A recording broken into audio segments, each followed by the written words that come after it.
Македонија и во наредните 30 дена ќе живее во вонредна состојба. Шефот на државата на своја одговорност поради уставните празнини донесе ваква одлука во услови кога собранието е распуштено и не може да го потврди продолжувањето. Здравјето на граѓаните според Пендаровски е поважно од правните толкувања. Тој ги повика сите политички фактори да се изјаснат за новонастанатата ситуација. Пендаровски смета дека собранието може да се свика, но тоа се нема случајно.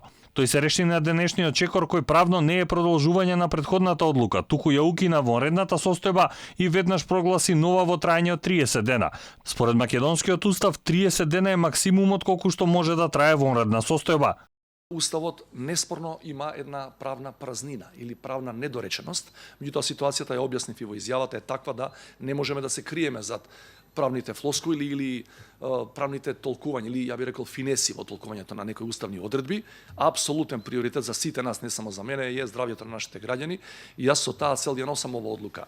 Останува, ако тоа некој го сака, од постојниот и според мене актуелен и важечки пратенички состав, 20 од нив да потпишат и да свикаат седница и на таков начин да биде одржана таа седница на парламентот.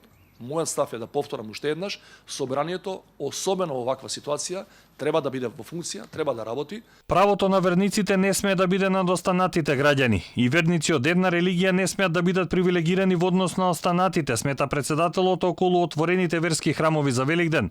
Побара од владата по празниците да се изготви стратегија за постепено или фазно намалување на рестриктивните мерки и полицискиот час да се применува во разумен рок. Сакам да ја охрабрам владата по празникот да го дефинира планот за фазно, постепено враќање на економската активност во нормала, затоа што е јасно дека не само ние, туку и целиот свет ќе мора да научи да живее со вирусот подолг временски период, а во меѓувреме ќе мора да изнајдеме модалитети животот со сите неопходни рестрикции и превентивни мерки да продолжи да функционира. Како врховен командант појасни дека армијата во Прилеп била на помош на полицијата.